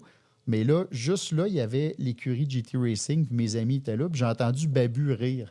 Puis tu sais, mon chum Bab, il a un rire assez particulier.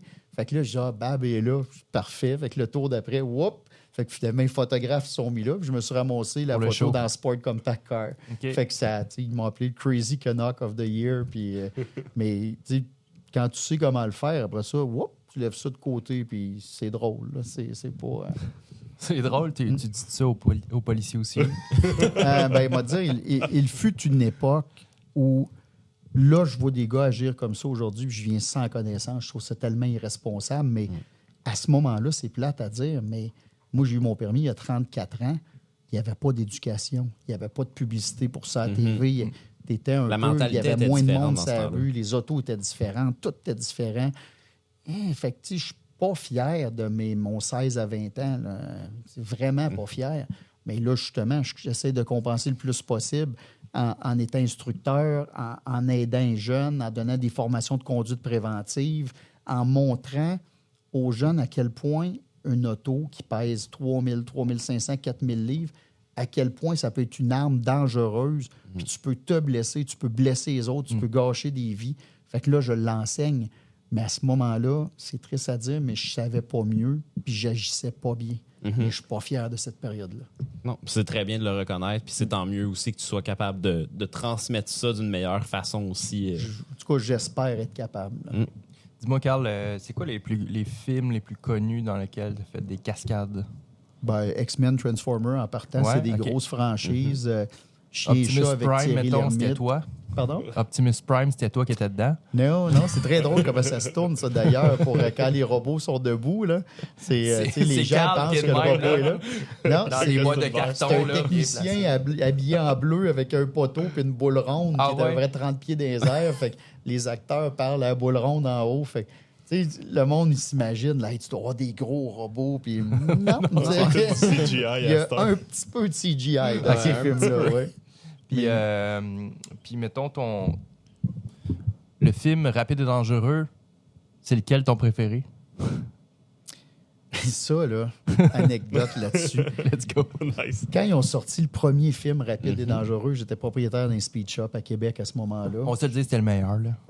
C'était le moins pire. J'aime ça. C'était vraiment le moins pire. Mais moi, je me fais demander de présenter le film au cinéma, puis de commanditer, puis ci, puis ça. Fait que je suis là. Puis là, j'arrive au cinéma, ils disent « Ah, by the way, tu fais un speech avant. » Come on.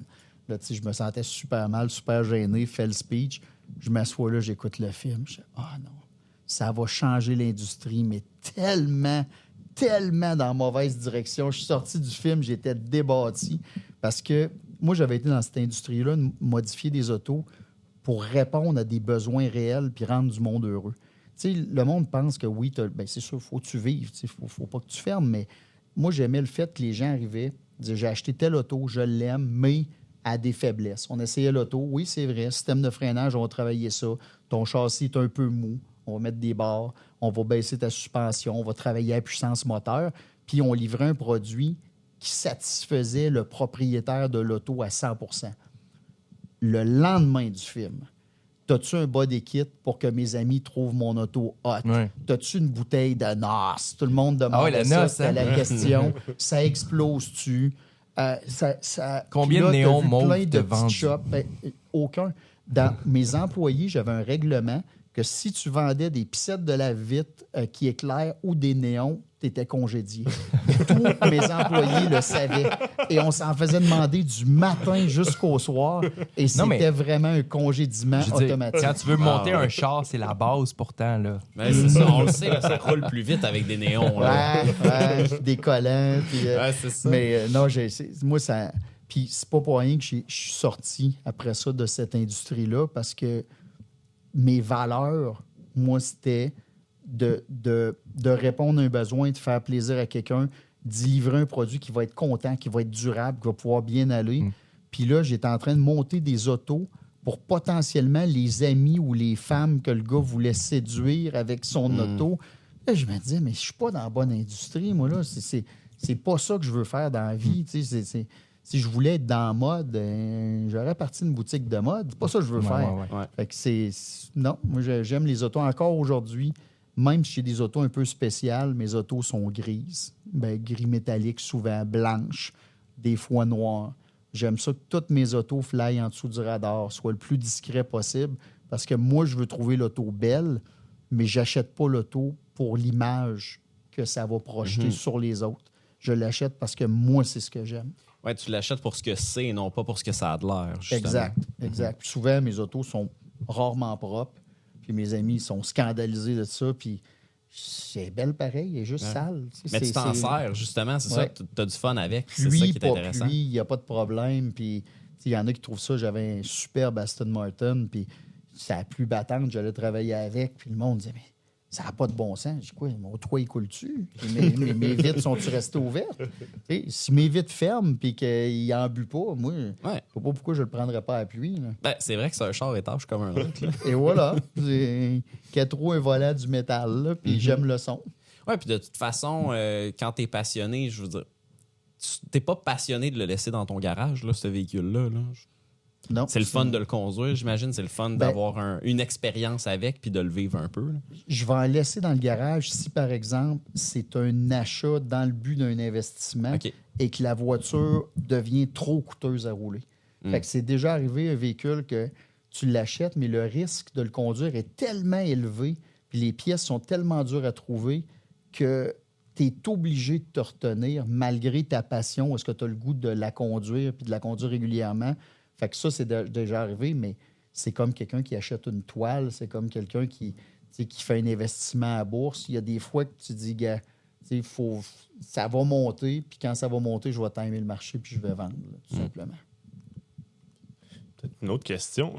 J'ai senti que, justement, les films comme Rapide et Dangereux, tu étais moins fan, mais qu'est-ce que tu penses des jeux vidéo comme Need for Speed puis Forza, mettons? Est-ce que ça aussi, ça a eu un impact sur l'industrie? Est-ce que ça l'a fait shifter dans le mauvais sens ou ça y a une nuance? C'est différent. Moi, j'ai jamais été gamer parce que quand je conduis, moi, j'ai besoin de toutes les sensations. Moi, j'ai toujours le pied gauche sur le repose-pied. Ton pied gauche est aligné avec tes fesses dans l'auto, fait que tu as un axe. Ton corps a la sensation d'exactement ce qui se passe avec l'auto. Je conduis avec le bout des doigts parce que j'aime ça sentir la communication du pneu avec l'asphalte, sentir le pneu qui se déforme un peu en virage, la suspension qui écrase, sentir tout ça. Puis dans toutes les simulations, j'ai jamais été capable de retrouver ça, fait que ça me touche pas. Moi, je vois ça comme si c'était une vidéo YouTube. Par contre, il y a plein de monde qui le font. Mon fils de 12 ans en mange littéralement, puis il est vraiment bon en plus. Là, je me rends compte que quelqu'un qui n'a jamais piloté une voiture, tu peux développer des aptitudes de vision, de regarder loin, de trajectoire, de plein de choses. Tu peux découvrir des circuits avant d'y aller. Fait que je pense que la nouvelle génération va être plus à l'aise que ma génération. Il y a des simulations. J'ai essayé à un moment donné un simulateur d'une écurie de NASCAR qui voulait me faire rouler aux États. Puis ça, j'ai trouvé ça correct parce que j'avais beaucoup, beaucoup plus de feeling dans le simulateur. Puis, tu sais, c'était réaliste. Je voyais mes pressions de pneus, mes affaires. J'avais le crew chief qui me parlait. Ça fait que j'avais le casque. Le crew chief me parlait comme si j'étais dans l'auto. Là, ça me connectait. Fait que là, j'avais trouvé qu'il se passait quelque chose. C'était correct. Mais outre ça, tu sais, moi, j'ai été roulé sur le Nürburgring avant que le Nürburgring soit dans les jeux vidéo.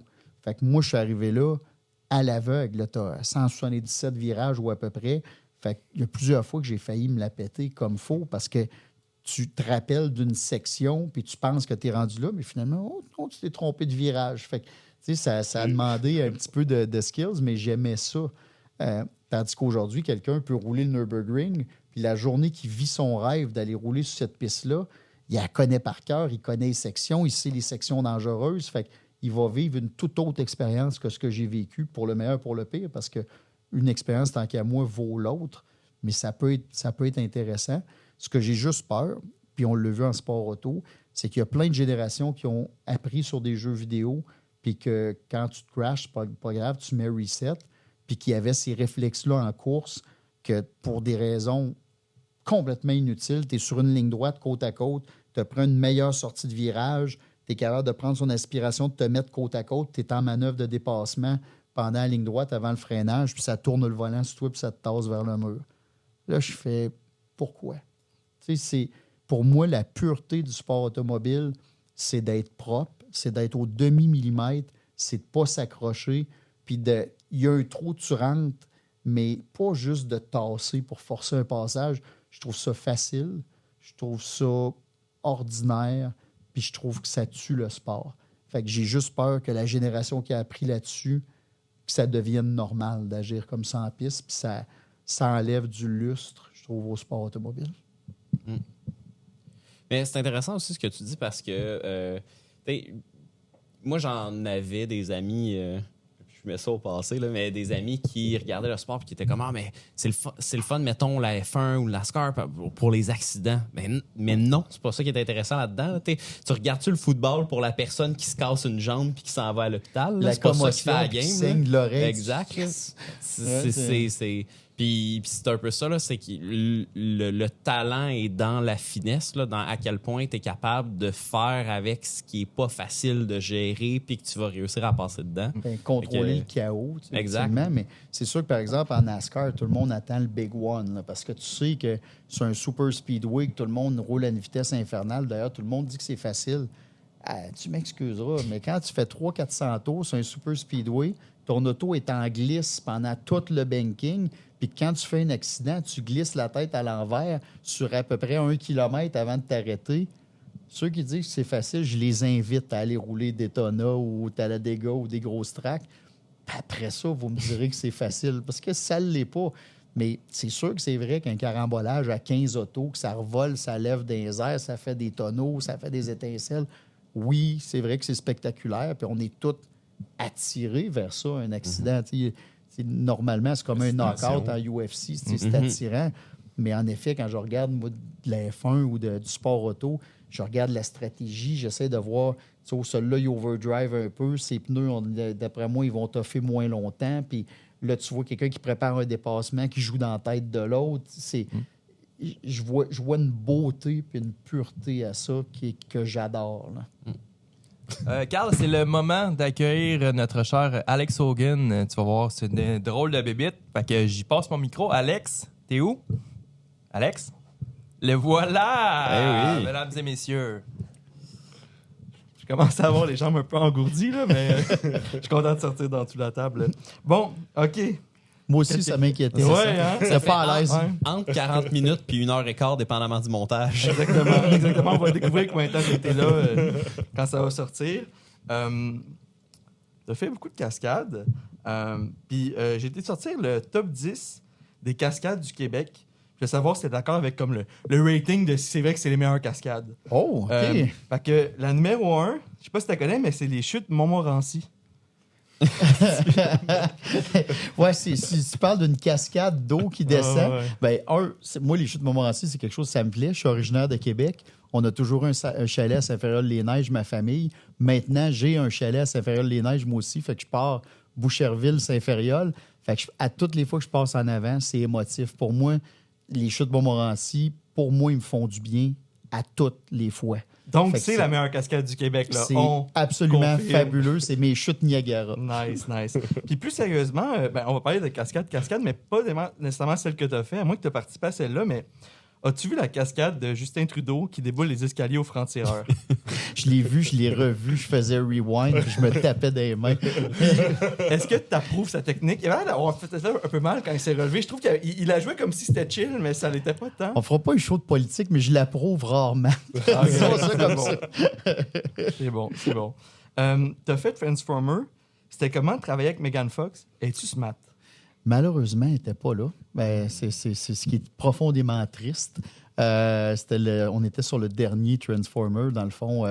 Mais non, elle n'était pas là. Mais c'est rare que les acteurs et les cascadeurs sont ensemble parce que souvent, nous autres cascadeurs nous appellent second unit. Fait que les acteurs, souvent, ils vont tourner leurs affaires, mais sont rarement présents parce que d'habitude, c'est la doublure de cascade qui va être présent. Donc, j'aurais peut-être pu rencontrer la doublure de Megan Fox, mais ça n'a comme pas le même feeling. Non. Elle a peut-être un peu moins de dents si elle fait les non, règle générale, les cascadeuses, c'est de très, très jolies et gentilles femmes. Nice. T'as fait X-Men. C'était comment travailler avec Magneto? Était-tu smart? On travaillait avec la doublure de Magneto. Nice. Puis il est vraiment, vraiment gentil. C'est un francophone, un Québécois, nice. super, super fin.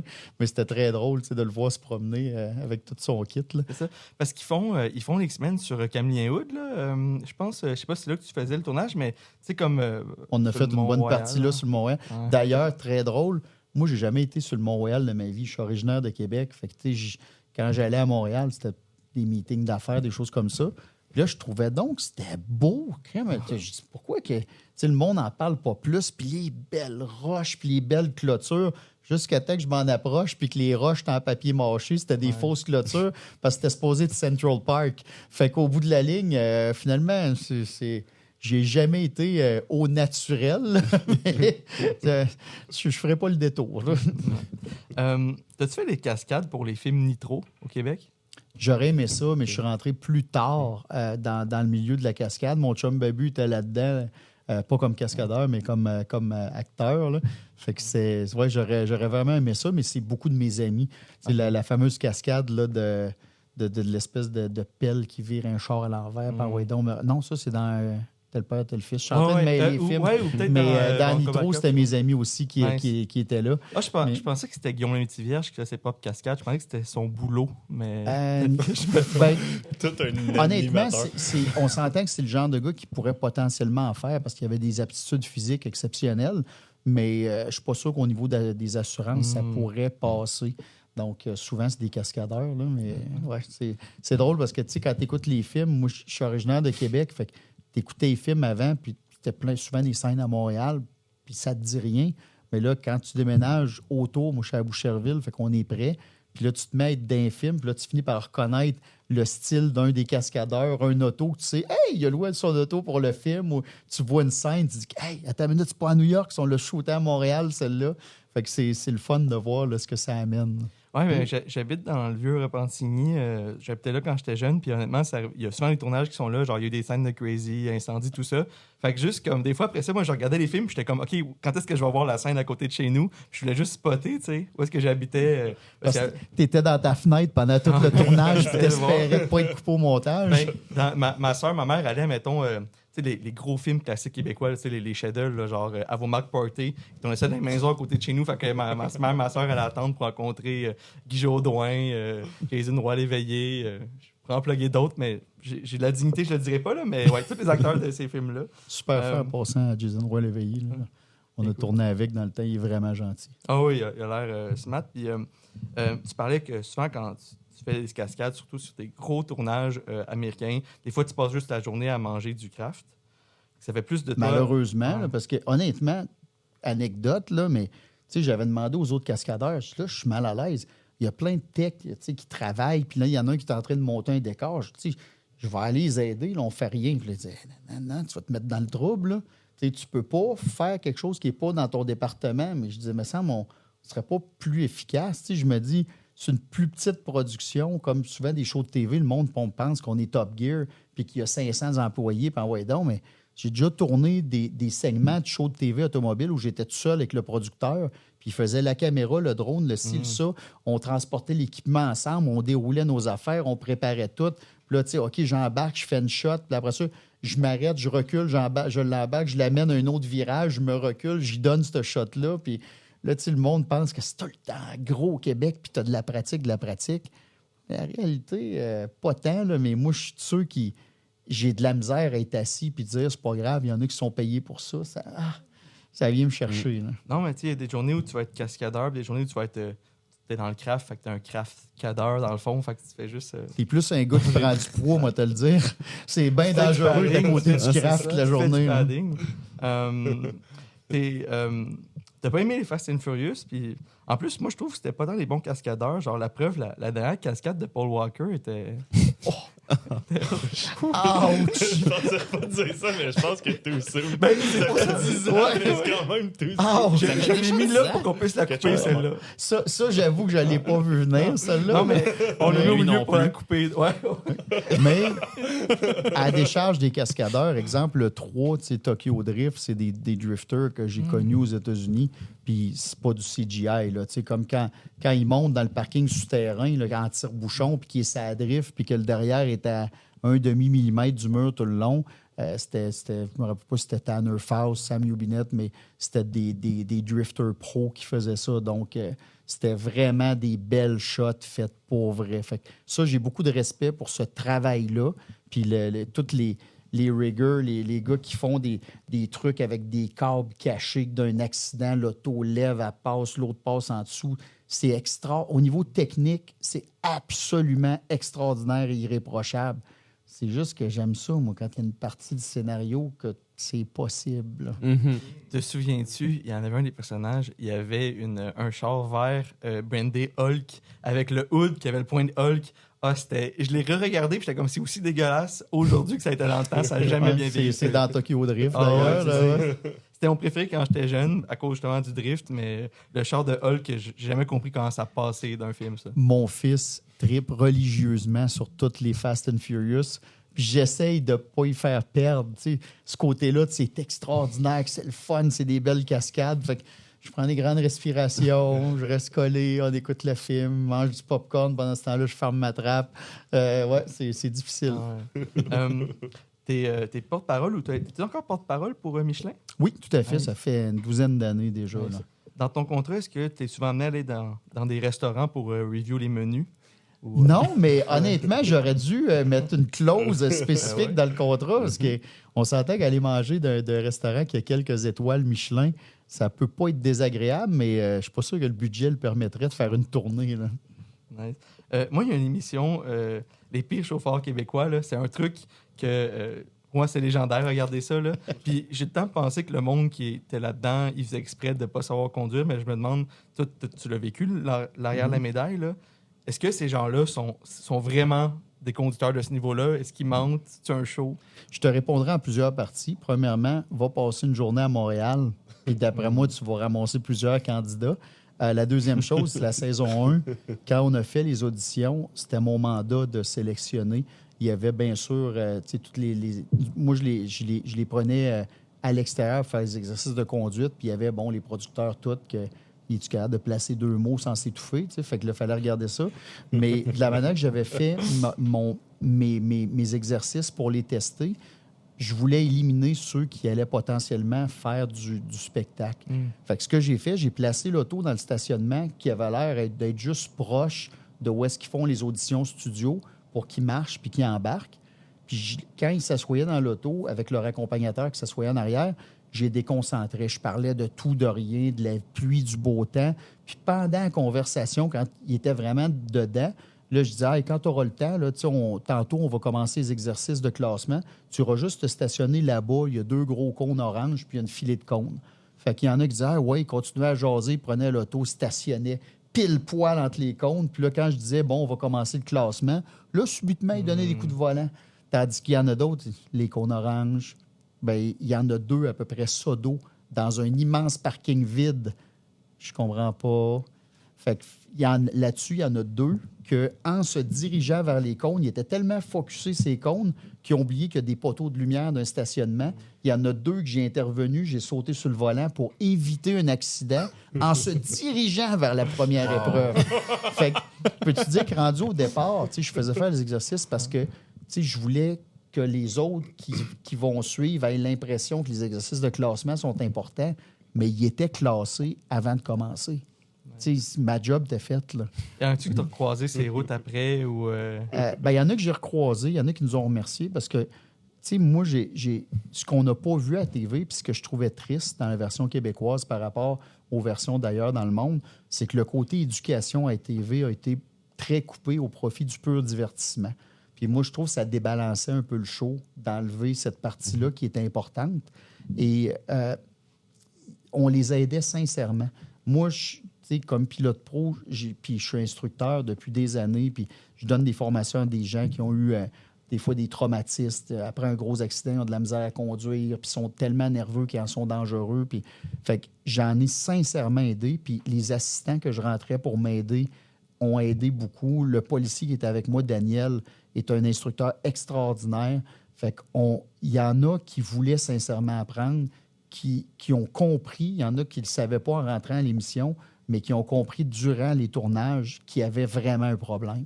Et on les a sincèrement aidés. Le meilleur exemple, c'est Guillaume de la saison 1 qui a gagné. La saison 1, il avait 17 ans. Il était un peu inconscient. Il n'avait aucune idée du niveau de danger et ces choses-là. Puis quand il est revenu pour la dernière saison, qui était un All-Star, ça faisait des années qu'il faisait rire de lui en allant au dépanneur, en allant au restaurant, à sa job, assis à ça, au party de Noël. Puis là, les jokes commençaient à venir vieilles un peu pour lui. Puis en plus, il s'était rendu compte qu'il était sincèrement dangereux.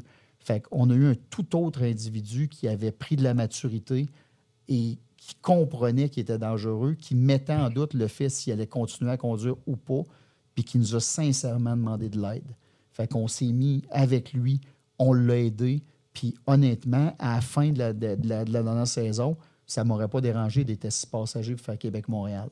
Ça n'aurait pas été un grand conducteur, mais il est devenu un conducteur sécuritaire. Fait que ça, on avait une grosse, grosse fierté de ceux qu'on sauvait. Puis il y avait bien sûr des irrécupérables. On n'avait pas le pouvoir d'enlever le permis, on n'avait pas le pouvoir, mais on se disait qu'est-ce qu'ils font les policiers, où est-ce qu'ils restent? Mettez-vous sur le dossier une couple de semaines, puis ça va sauver un enfant. Il y en avait. Puis c'est quoi, c'est plus un mode chauffeur, mais le pire char de luxe pour toi? Celui que quelqu'un l'achète, tu fais OK, c'est un rookie, là, il n'aurait pas dû faire cet achat-là. Hey, c'est une sacrée question, ça. Le pire char de luxe. Ben, moi, j'aime pas les autos qui sont pas fiables en partant. Range Rover? Il y a eu, c'est ça qui est drôle. Il y a eu des années exécrables, puis il y a eu des années extraordinaires. Fait que, tu sais, overall, ça a été pour beaucoup un bon véhicule. Il y a eu des années où il n'était pas très bien adapté à notre climat. Mais moi, je dirais certains balbutiements de véhicules électriques dans les premières années où est-ce que tu avais des véhicules avec des autonomies ridiculement basses. Exemple, le premier Fisker. Superbe voiture extraordinaire. On prend ça pour un tournage. Tu n'étais pas capable de rien ajuster parce que tout passait par l'écran. Mais l'écran était tellement hypersensible avec nos merveilleuses rues au Québec qu'à toutes les fois que tu réussissais à te rendre à la climatisation puis de baisser de 2 degrés, au moment où tu allais le faire, tu pognais une bosse, puis là, l'écran, il repartait sur un autre. Là, tu n'étais pas capable d'ajuster la radio, tu n'étais pas capable d'ajuster la température. Ça servait à rien. Donnez-moi donc des pitons, puis ça va être correct, mais il fallait que ça soit techno. Fait que c'est demeuré une superbe voiture qui aurait pu être pleine de promesses, mais malheureusement, c'était triste, mais ça ne livrait pas à marchandises. Bonne nouvelle, après toutes ces années, en 2024, on a le Cybertruck qui va tout régler. Un char électrique incroyable. Je vais vous surprendre, là, mais quand il est sorti, quand ils l'ont lancé il y a comme 3 ans, je le trouvais tellement laid que j'en voulais un. Fait que moi, j'ai donné un dépôt dessus. Ah ouais. Fait que, ouais, là, j'ai encore mon dépôt. Ils m'ont jamais appelé pour dire que c'était rendu à moi dans la ligne, mais je trouve que c'est définitivement un des véhicules les plus laids qui a jamais été créé de l'industrie. Puis ça me fait rire. Puis il y a tellement de monde qui va le juger puis dire que c'est épouvantable qu'il faut être un imbécile pour avoir ça que j'en veux un. Mais là, après l'avoir vu au Salon de Montréal, j'ai fait en personne et je trouve que je pensais qu'il allait avoir plus de personnalité, puis finalement, en personne, j'étais un peu déçu. Fait qu'on va voir, là, quand ils vont finir par m'appeler pour me dire que c'est à mon tour de faire la commande, là, je prendrai une décision impulsive à ce moment-là. Mais petite déception, mais c'est mon chum Babu, encore une fois. Ça fait 3 fois que je parle de lui, mais quand j'étais jeune, il riait tout le temps de moi parce qu'il disait « Toi, t'as pas de style. T'es tout le temps les cheveux ordinaires, tout ordinaire. T'as tout le temps des jeans, tout le temps un T-shirt normal. » Fait que, au pire, il dit « Tu devrais prendre le style, le let beau qu'il appelait. » Fait que, des affaires un peu vintage, un peu tout croche, que c'est tellement laid que ça devient joli. Puis quand j'ai vu le Cybertruck, ça m'a fait passer à Bab. J'ai dit, crime, il y avait de quoi, lui, qui sont laids beaux, là. Cybertruck, dans 10 ans, ça va être le nouveau trend. Mm-hmm. Bon, ben, c'est tout ce que j'avais. Donc, je fais une merci, bonne fin Hogan. de podcast, messieurs. Tu te recaches Merci encore? beaucoup, Alex Hogan. Retourne en dessous de la table. Il est parti. Oui, Alors, messieurs, écoutez, merci beaucoup. C'est super agréable. Merci, Carl, vraiment, d'être venu. C'est rare qu'on parle de char. Belle équipe. Vraiment une belle merci. équipe. Puis c'est le vibe du podcast, c'est vraiment Comme le fun. ça, bon, super. Ouais, Écoute, absolument. parfait. Écoute, je vous dis à tous, merci de nous avoir écoutés. Puis on se dit à un prochain Faux Départ. Merci tout le monde. Merci. Merci.